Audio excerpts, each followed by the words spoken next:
Tulog ka? Milk lang tsaka tulog everyday? Milk tsaka natulog everyday? Milk? How's your breakfast? Breakfast? Na yun pa. Breakfast. Breakfast mo, milk mo, no? Ako, breakfast ako ng cereal.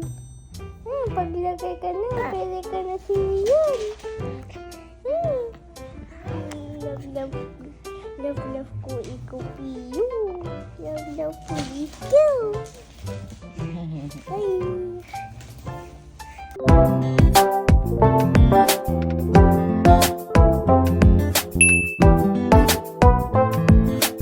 Morning, guys!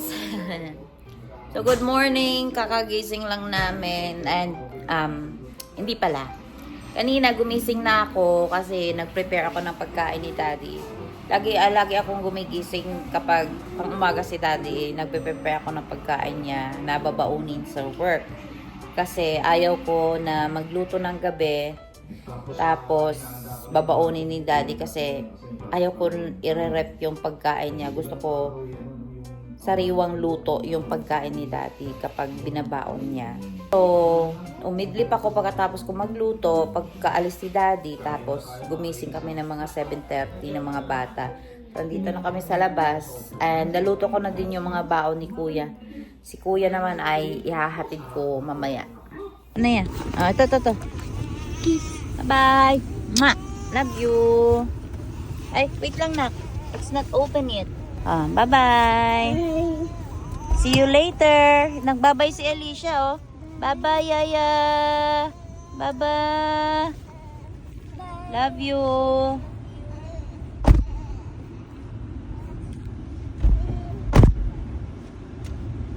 Bye-bye, Yaya. Bye-bye. Bye-bye. Blow a kiss. Blow a kiss to Kuya. Mwah.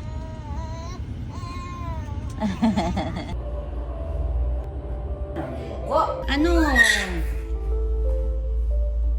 So, hi guys! Good morning! So, ito yung reality ng bahay kapag hindi pa ako nakapaglinis. Ayan. Tapos na siya kumain. Kumain kasi kami ng breakfast. So, papalabasin ko na siya. Ayan na, don't cry na. Yay! Yay!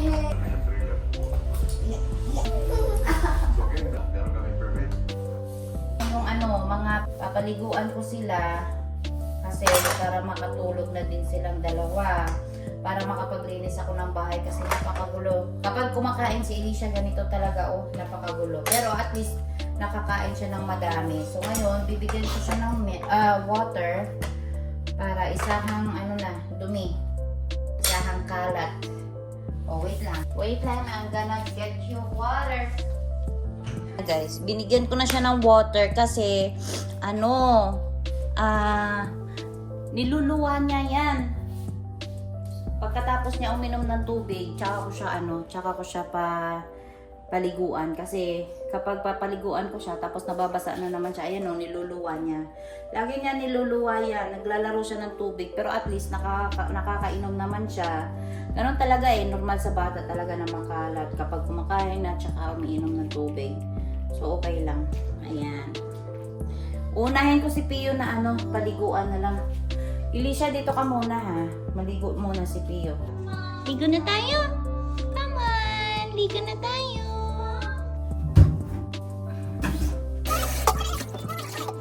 Ako na sila paliguan guys. Tignan mo yung itsura ko. So yan ang reality ng isang stay-at-home mom. Hindi pa ako makapag-ayos ng sarili ko hanggat hindi maayos yung mga anak ko. Inuuna ko talaga sila bago ang sarili ko. So ayan, pinapadede ko na silang dalawa. Si Alicia at si Pio. Pinapadede ko na para makaidlip na sila. Kasi kailangan na nilang umidlip. Ang oras is 10 AM na dito. So, ganun ang nap time nila. Si Alicia kasi, usually niyan, 3 hours yung nap time niya. Si Pio naman saglit lang to. Tapos si Elisha, isa na lang yung nap time niya sa isang araw. Tapos mamayang hapon di ko na siya pinapatulog kasi kapag patulugin ko pa siya ng hapon, ang tagal niya matulog sa gabi. Mas importante na matulog siya ng maaga sa gabi. So, ganun ang rotation niya.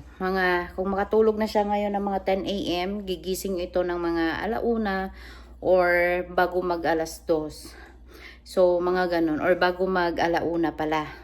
So, ganun ang gising niya. Mga 2 to 3 hours na sleep is okay na sa kanya kasi ayaw ko na siya patulugin ng hapon.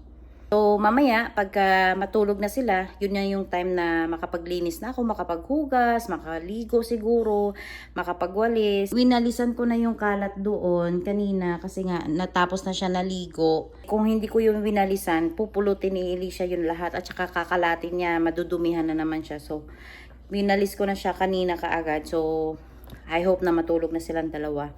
Kasi yung isa dito ay nakikinig pa sa akin. Pero si Elisha ay inaantok na siya. Kasi maaga yan sila nagigising. Silang dalawa ni Kuya.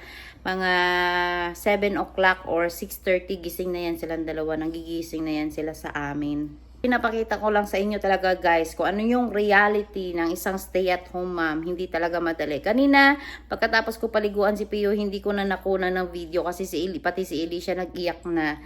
Kasi gusto na din niya maligo. Gusto na niya sumabay maligo. So sabi ko, maghintay siya na matapos ko yung kapatid niya kasi hindi kaya na sabayin ko silang maligo dalawa. Iba talaga pag nasanay ang mga bata na naliligo araw-araw kasi talagang naiinitan yung katawan nila. Kaya kapag naririnig nila na may isa na sa kanila yung naliligo, mag-iiyak na yan kasi gusto nang sumabay kaagad. So ayan o, inaantok na yan, makakatulog na yan kasi bagong ligo, masarap na yung tulog nilang dalawa. My Savior God to went through the woods and forest glades I wander. So, hindi din natulog si Elisha, guys. Nalat niya yung mga lalaban ko. Madumi yan. Kakatapos lang niya maligo. Laban na naman ako. Isasalang ko yung mga labahan ko while, maglilinis ako dito sa bahay. Kasi ang dami ko talagang gagawin ngayon. Napakadami. But before that, isasalang ko muna mga labahan ko para para makaikot na sila. Siguro mga 2 ikot ako ngayon kasi lalaban ko yung mga jacket din namin. Kasi madudumi na din yung mga jacket namin, yung mga winter jacket.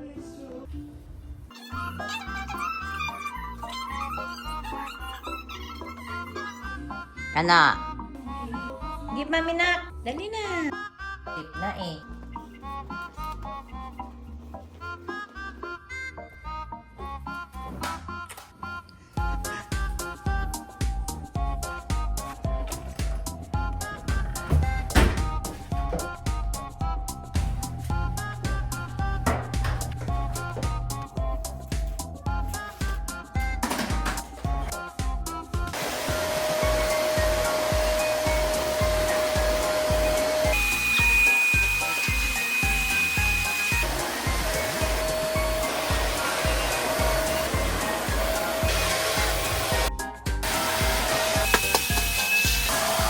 Na bebe ko.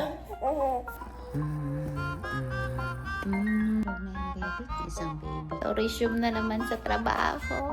Ay, nako. Ewan ko na lang. Trabaho. Walang katapusang trabaho. Gawaing bahay.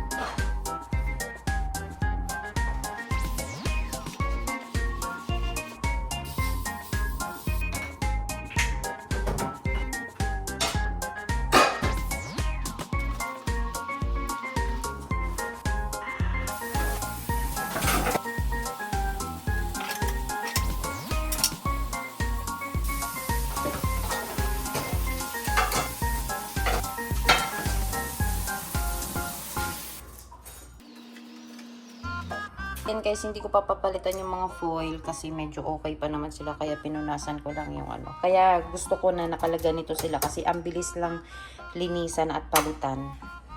Look at me. Nakakapagod. Pero ito na yung exercise ko.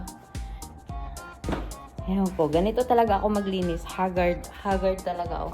Napaka-haggard ko. But it's okay. At least malinis na yung bahay ko. See. And natutulog pa sila. Yeah. Malinis na bahay. Malinis na lababo. Yan. Malinis na din yung CR ko. At hinihintay ko na lang yung laundry ko. Kasi magtutupi na naman ako. Hindi pa ako tapos. Pahinga muna ako, no? Alam nyo guys, kahit na mahirap yung trabaho ng pagiging nanay, nag-i-enjoy ako. Ewan ko, nag-i-enjoy talaga ako sa ginagawa ko. Kahit na nakaka-stress, nakaka-drain minsan. Kasi syempre, hindi naman lagi na maiksi yung pasensya natin. Kaya minsan nasisigawan ko yung mga bata. Kapag siguro pagod na ako. Mga ganun. Pero at the end of the day, masaya ako. Masaya ako sa ginagawa ko. Masaya ako na naaalagaan ko yung mga anak ko. Na nandito lang ako sa bahay. Kaya eto, nagvi-video ako, nagsishare ako sa inyo kung paano ko ginagawa. Paano ko ginagawa yung ganito na may 3 anak ako. Ganito ako lagi. Like, hindi naman ako araw-araw naglalaba, but lagi-lagi talaga. Ganito yung rotation ko talaga sa bahay. Hindi ko kasi matake na natutulog ako, umiidlip ako, tapos alam kong makalat yung bahay namin. Hindi ko kaya. So, hanggat maaari ay pagtulog yung mga bata, doon ko ginagawa yung mga gawaing bahay. Kasi, para pag uwi ni Daddy at saka ni Ethan, ay malinis na yung bahay namin. Tsaka, ganun lang talaga. Teamwork kasi talaga pag nag-asawa ka na. Kung si Daddy ay nagtrabaho para sa amin, siyempre, ako naman yung magtatrabaho para sa bahay, para sa mga anak namin. Kasi, pag wala naman siyang trabaho, tinutulungan naman ako ni Daddy dito sa bahay. Pag day off niya, tinutulungan niya ako. Minsan siya yung nagluluto. Yung mga ganun. Pero sa mga mostly sa gawaing bahay, ako talaga yung kumikilos. Kasi mas gusto ko ewan ko, meron talaga akong standard. May standard ako sa paglalabas, sa paglilinis. Si Daddy, kahit gusto niyang, natatawa na lang ako, kahit gusto niya minsan na siya yung sasalang ng mga labahan namin, ayaw ko talaga. Kasi ang lukot pag pag siya yung nagsalang. Kaya sabi ko, ako lahat. Kasi, ewan, may standard talaga yung ko, sa paglilinis, sa paglalaba, lahat. Mas gusto ko na ako na lang kasi kung si Daddy naman ay hindi naman ako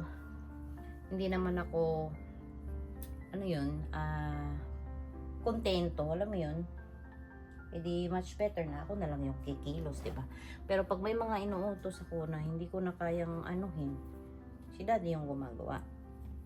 Pinapabantayan ko yung mga bata sa kanya habang ako ay may ginagawa, yung mga ganon, para mapabilis yung gawain ko sa bahay. Tomorrow, wala siyang pasok.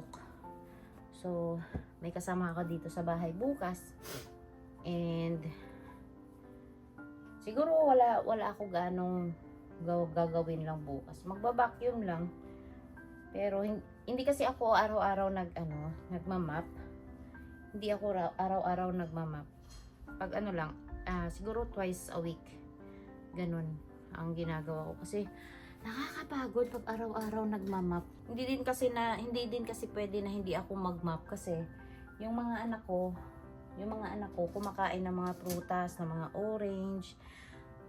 Ang lagkit ng sahig namin pag hindi ako magmap. Tsaka, syempre, gumagapang yung mga anak ko doon, si Eli, lalo na si Elisha. Gumagapang, kaya kailangan kong mag-mop, mag-vacuum, lagi-lagi. Ang vacuum talaga, araw-araw talaga. Kasi, hindi ako kontento dun sa walis-walis lang. Yung walis-walis lang, yung mga pag kunyaring hapon na, nagwawalis na lang ako noon. Kasi ayokong mag-ingay na ng vacuum dito pag sa hapon na. Kasi nga, nagpapahinga na yung mga matatanda. Mostly, nagwa-vacuum ako ng morning. Tapos, sa gabi, hapon, walis-walis na lang ako. Kasi parang, hindi talaga natatanggal lahat kapag walis lang. Mas mainam pa yung vacuum kasi hinihigop na lahat ba. Ay, natapos din guys. So, kanina naputol yung vlog kasi tumawag si daddy. Nagtanong siya kung mag-OT ba siya bukas. Sabi ko wag na kasi magpahinga na muna siya kasi syempre family time naman, no. Balance dapat. Hello! Dito na si Yaya. What's that? Na, kinalat mo na yan. Kainin mo na yan. Kainin mo. Huwag ganyan. Asan yung ice cream na? Piyu. Piyu. Which is naman. Oo. Anong sabi niya? Ang sarap naman ng ngiti ng baby namin. Oo. Oo, nakakita ka na, no? Nakakita na yung anak namin, no? Ay, ang pogi-pogi. Pogi ikaw? Opo, pogi ikaw. PUK Prince. Anong gusto ng baby namin na? Oh. Hi guys! Nakaligo na ako. And si Pio ay sakto. Pagkatapos ko maligo ay nagising naman siya. Ayan ang pogi, oh. May mga tanong pala ako, no? Kasi, syempre, ngayon lang ako ulit naging full-time mom. Stay-at-home mom. And then, napansin ko lang sa sarili ko ay medyo nagbago ako. So, dati akong extrovert, pero ngayon ay parang naging introvert na ako. Parang ayaw ko ng, alam mo yung pag gaya dito na sumasakay kami ng elevator, mas gusto ko na kami lang yung sakay ng elevator. Ayaw ko nang merong ibang tao tapos papansinin mo pa tapos kakausapin mo. Mas gusto ko lang na mapag-isa, mas gusto ko lang na nandito lang din sa bahay. Yung mga ganon. Pero hindi ako ganon dati. Lalo na nung dalaga ako, marami akong mga kaibigan and lagi akong lumalabas, easygoing.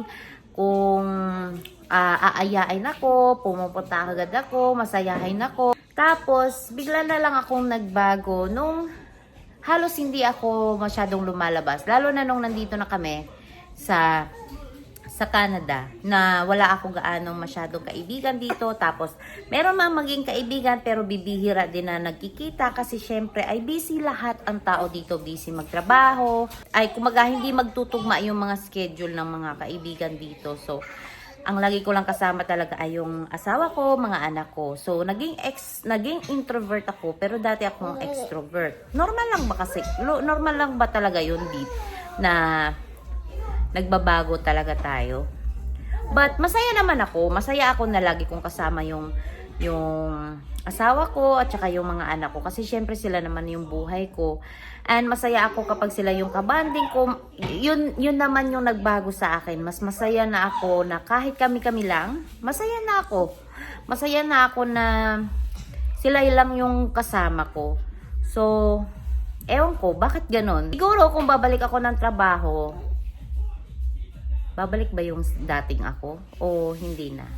But hindi ko naman hinahanap yung dati kong sarili kasi kahit papaano naman, kahit naging introvert ako ngayon, ay masaya naman ako. Masaya naman ako sa buhay ko. Masaya ako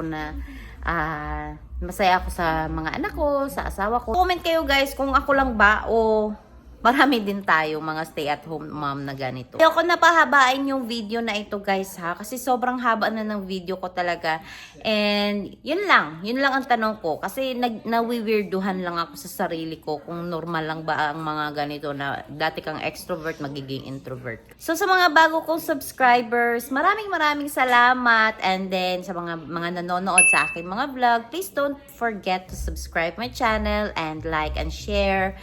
Just comment down below kung ano yung mga experiences ninyo sa buhay-buhay and kung paano kayo naging introvert or dati ba kayong extrovert. So, yeah, maraming salamat sa panonood ng aking vlog. See you to my next vlog. Bye!